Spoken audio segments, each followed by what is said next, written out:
کیا آپ جانتے ہیں کسی کا مذاق اڑانا آپ کو کتنا مہنگا پڑ سکتا ہے؟ اور کیا کبھی آپ نے سوچا ہے کہ اللہ غیب کے خزانے سے کیسے کسی کی مدد کر سکتا ہے؟ ایک امیر زادہ شخص جس نے غریب کو دیکھ کر یہ کہا کہ آپ تو کچرا اٹھانے کے قابل ہو، آپ تو کچرا دیکھنے کے قابل ہو، پھر اسی کچرا اٹھانے والے کے ہاتھ میں اللہ نے سونا تھما دیا اور وہ ساری چیزیں اسے دے دی جس کا کبھی اس نے سوچا بھی نہیں تھا، اور پھر یہ سارا معاملہ دیکھ کر دنیا حیران رہ گئی۔ آئیے پھر جانتے ہیں ایسے ایک شخص کے بارے میں جس واقعے کے بعد یہ ثابت ہوا کہ عزت دینے والی ذات صرف اللہ کی ہے۔ ایک وہ شخص جو بنگلہ دیش کا رہنے والا تھا جس کا نام نذر العبد الکریم تھا، یہ بنگلہ دیش سے سعودی عرب آتا ہے محنت مزدوری کے لیے، کام کاج کے لیے، اور پھر سعودی عرب کے شہر ریاض کے اندر یہ کام کرتا ہے۔ کام کیا تھا؟ بلدیہ کے اندر کام کرتا تھا، یعنی میونسپلٹی کا کام کرتا تھا، روڈ کے اوپر صفائی کرنا، کچرا وغیرہ اٹھانا، یہ اس طریقے کا اس کا کام تھا، محنت مزدوری کرتا تھا۔ ایک دن صبح جب یہ آیا تو دھوپ میں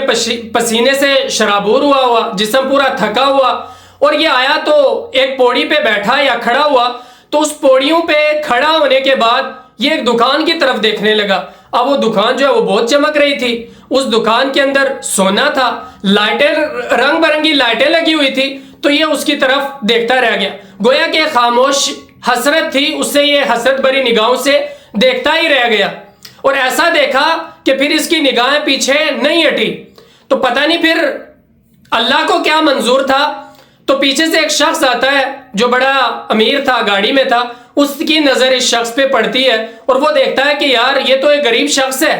یہ سونے کی طرف، اتنی مہنگی دکان کی طرف یہ کیوں دیکھ رہا ہے؟ تو اس نے کہا کہ یہ ایک غریب شخص ہے، یہ کچرا اٹھانے والا ہے، اس کی کیا اوقات ہے کہ کچرا اٹھاتے ہوئے یہ جا کے اتنی مہنگی اور اس طریقے کی سونے کے ہار اور چمکتی ہوئی دکان کی طرف دیکھے۔ تو اس نے کہا میں اس کا فوٹو لیتا ہوں اور یہ فوٹو سوشل میڈیا پہ ڈالوں گا، تو کیونکہ سوشل میڈیا پہ میرے فالوور ہیں، فین بڑے ہیں، وہ میری واہ واہ کریں گے، مجھے شاباش دیں گے کہ آپ نے کسی غریب کا مذاق اڑایا۔ اس نے ویسا ہی کیا، تصویر اٹھائی اور سوشل میڈیا پہ سوشل میڈیا پہ ڈالی، اور عربی میں اس نے مذاق اڑاتے ہوئے یہ جملے لکھے کہ ایک غریب شخص کو، یعنی مذاق اڑاتے ہوئے اس نے یہ لفظ لکھے کہ ایک غریب شخص کو کچرے کی طرف دیکھنا چاہیے، کچرا اٹھانے کی طرف دیکھنا چاہیے، اور یہ کچرا اٹھانے کے قابل ہوتے ہیں، نہ کہ ان سونے کے مہنگے ہاروں کی طرف۔ یہ اس نے مذاق بڑے جو ہیں وہ الفاظ لکھے اور سوشل میڈیا پہ ڈال دیا۔ گویا کہ اس کی نظر میں جو یہ نذر العبد الکریم تھا، یہ جھاڑو دینے والا، ایک کچرا اٹھانے والا، یہ کوئی انسان نہیں تھا، بلکہ صرف یہ کوئی ایک تماشا تھا اس کی نظر میں۔ تو پھر یہ دنیا جو ہے یہ انسانوں سے تو نہیں نہ چلتی، اس دنیا میں ایک عدالت ہے، اور وہ عدالت ہے جو نیتوں کو دیکھتی ہے، دلوں کو دیکھتی ہے۔ اس اللہ کی ذات نے یہ چاہا کہ یہ جو شخص جس کا مذاق اڑایا گیا، اس کی جو خاموشی تھی اس کو اب زبان ملنی چاہیے، اور وہ جو تصویر اس نے سوشل میڈیا پہ اپنے نام کے لیے، اپنی واہ واہ کے لیے، اپنی شاباش کے لیے ڈالی تھی، تو سوشل میڈیا پہ تصویر ڈالنے کے بعد وہ فضا ہی بدل گئی۔ لوگوں نے اس کو برا برا کہنا شروع کر دیا کہ آپ نے کیسے کسی غریب کا مذاق اڑایا، کیسے آپ نے وہ سارے لوگ، ساری فضا بدلی اور لوگوں نے اس کے خلاف آوازیں اٹھانا شروع کر دی۔ اب اس غریب شخص کی زبان کو عزت ملی، سوشل میڈیا کی فضا بدلی، لوگوں کے دل جاگ اٹھے، اور اس امیر زادہ شخص کی پوسٹ پہ جو اس نے ڈالی تھی اس پہ لوگوں کے غصے کا اظہار ہونے لگا۔ پھر انسانیت سے آراستہ صارفین نے سوشل میڈیا پہ اس ذہنیت کے خلاف، اس گندی باتوں کے خلاف ایک ٹرینڈ شروع کیا۔ ہر طرف سے پھر سوشل میڈیا پہ آوازیں اٹھنے لگی کہ اس محنت کا شخص کو، اس غریب شخص کو ڈھونڈا جائے اور اس سے ملا جائے، اس کی دل آزاری کا ازالہ کیا جائے، یعنی جو اس کا دل دکھا، جو اس کا مذاق اڑایا گیا،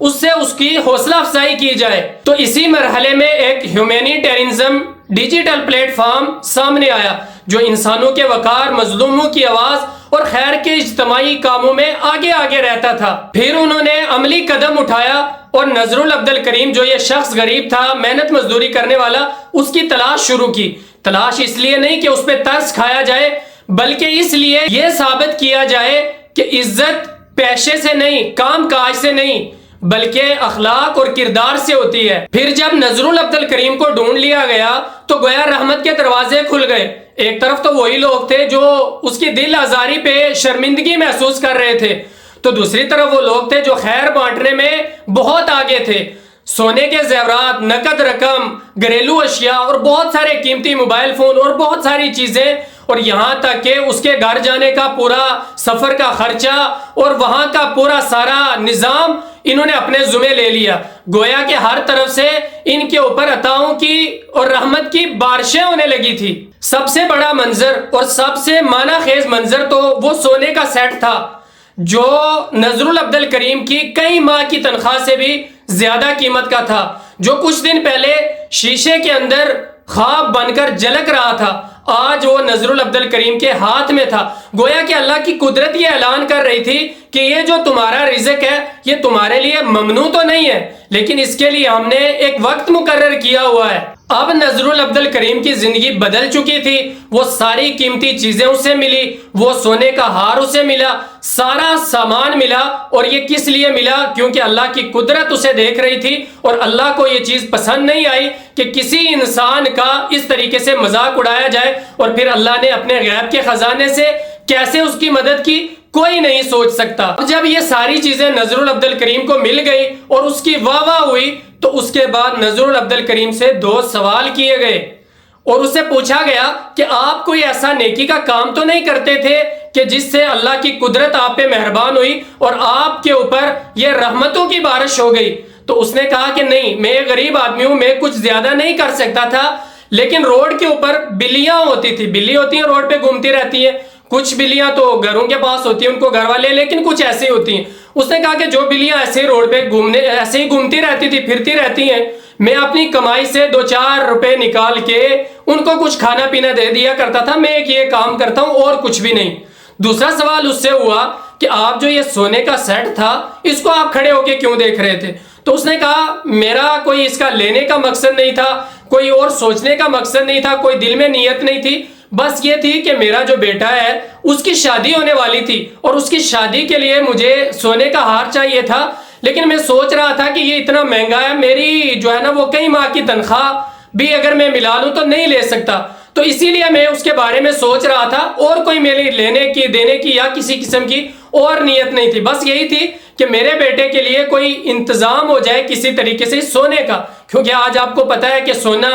کہاں تک پہنچا ہوا اور بڑا مشکل ہے. تو یہی سوچ کے وہ بیچارہ شخص غریب وہاں پہ کھڑا ہوا تو پیچھے سے تصویر اٹھائی اس نے اور مذاق کے لیے سوشل میڈیا پہ ڈال دی. تو گویا اللہ کو یہ بات ناپسند گزری، تو اللہ نے پھر رحمت کے جو دروازے تھے، اپنے غیب کے جو دروازے تھے وہ اس کے لیے کھول دیے. تو پتہ یہ چلا کہ وہ جو سونے کا سیٹ جس کو نذر العبد الکریم دیکھ رہا تھا وہ اس کا کوئی خواب نہیں تھا، کوئی اس کی شہرت کا مقصد نہیں تھا، صرف یہ تھا کہ وہ اپنے بیٹے کے لیے سہارا بننا چاہتا تھا. یہ ایک حقیقی واقعہ ہے اور اس حقیقی واقعہ سے ہمیں یہ سبق ملتا ہے کہ لوگوں کی سوچ اور لوگوں کی باتیں یہ وقتی ہوتی ہیں، کچھ ٹائم کے لیے ہوتی ہیں، اور اللہ کے فیصلے اور اللہ کی مرضی وہ دائمی ہوتی ہے اور ہمیشہ کے لیے ہوتی ہے. اور پھر یہ بات سچ ہے، جو ہمارے پاس ہے، تمہارے پاس ہے، یہ ایک دن ختم ہونے والا ہے، اور جو اللہ کے پاس ہے وہی بہتر ہے اور وہی باقی رہنے والا ہے. اس کہانی کے بارے میں آپ کیا کہتے ہیں؟ آپ کمنٹ کے اندر ضرور بتائیں.